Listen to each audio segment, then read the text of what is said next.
Hi viewers, এক বড় ভাই দীর্ঘদিন থেকে পাঠার ব্যবসা করে, তার একটু সাক্ষাৎকারে কথা বলি, শুনুন তার সাথে কথা। হ্যাঁ ভাই বলেন তো কি হয়েছে, পাঠার ব্যবসা কতদিন থেকে করেন আপনি? নিম্ন 30 বছর, বেশি হইবে 92 বছর থেকে 92 সাল থেকে আমি ব্যবসা করি। এই পাঠার ব্যবসা? পাঠার 92 সাল থেকে? 92 সাল। আচ্ছা, এই পাঠা আসে কিরকম আপনার ওখানে প্রতিদিন? ছাগল কিরকম আসে? এখন খুব কম। এখন কম আসে?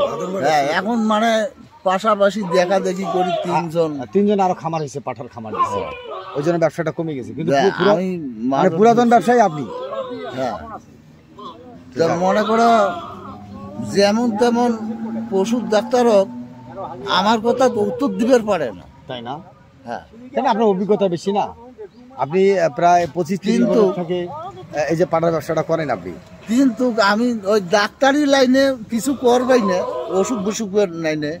আচ্ছা, কিন্তু এই সমস্ত কাজের হ্যাঁ ও ডাক্তারকে আমি পাতে দেবো কেন? আপনার তো অভিজ্ঞতা থাকে, আপনি করেন বাস্তব, যেহেতু দীর্ঘদিন থেকে আপনি পাঠার ব্যবসা করেন, তাই না?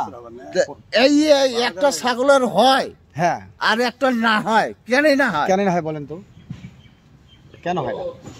কেন না হয় এই ডাক্তার উত্তর দিতে পারে না। আচ্ছা, তাই না? আমি উত্তর দেই। আচ্ছা, কেন হয় না বলেন তো, দর্শক শুনুক।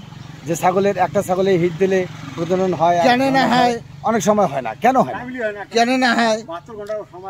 একটা ছাগলের হিট থাকে 72 ঘন্টা। ছাগলের? আচ্ছা, ওই ছাগলটার যখন হিট আসবে, আচ্ছা, তখন 40 ঘন্টা লাগবে ওর ময়লাটা ক্লিয়ার হইতে। 40 ঘন্টা? 40 ঘন্টা মানে 72 ঘন্টা থাকে, কিন্তু 40 ঘন্টা লাগবে ময়লাটা ক্লিয়ার হওয়ার। প্রথমে হিট দিলে হবে না, লাস্টে দিলে হবে না।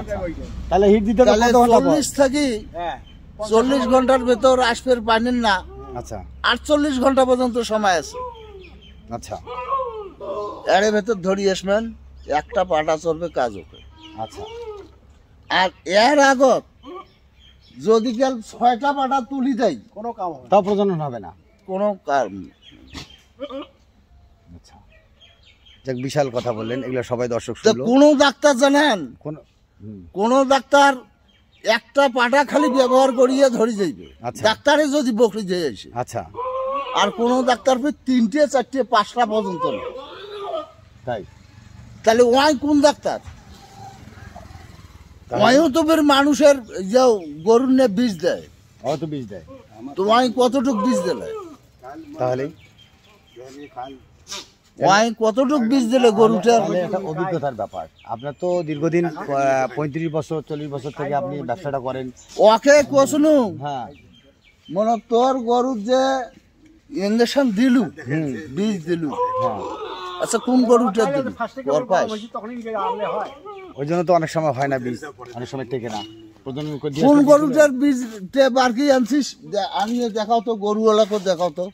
হ্যাঁ, দেখা যায় তো, কিন্তু ও তো বলতে পারবে না, কেননা ওটা এর মধ্যে ওই বীজের এটার মধ্যে সব দেওয়া থাকে, কোন গরুর কত পার্সেন্টেজ, ওর মার বাপ সবাইরে ডিটেলস দেওয়া থাকে। আমরা আছে ঘটেছি, ওরা দেখাইতে পারে না, কিন্তু ওরা তো বাটন সেট ইউজ করে।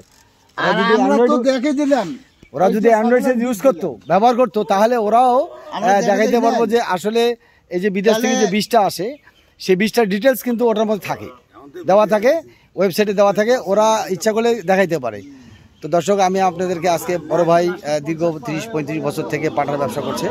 আমি আসছি 3 নম্বর সদর উপজেলা হরিদেবপুর 3 নম্বর ওয়ার্ডে। এটা জায়গাটার নাম ছিল ফকিরান পাড়া, কিন্তু এখন এটার নামকরণ হয়েছে পাঠাবান্ধার মোড়। যাক, বড় ভাইয়ের নাম বলা চলে, বড় ভাইদের পাঠার নামেই মোড়টার নাম হয়ে গেছে পাঠাবান্ধার মোড়। তো বড় ভাইয়ের অভিজ্ঞতার কথা অনেক শুনলেন, যদি ভালো লাগে অবশ্যই লাইক কমেন্ট করবেন। এই প্রত্যাশাটাকে আজকে শেষ করছি ভিডিও। আল্লাহ হাফিজ।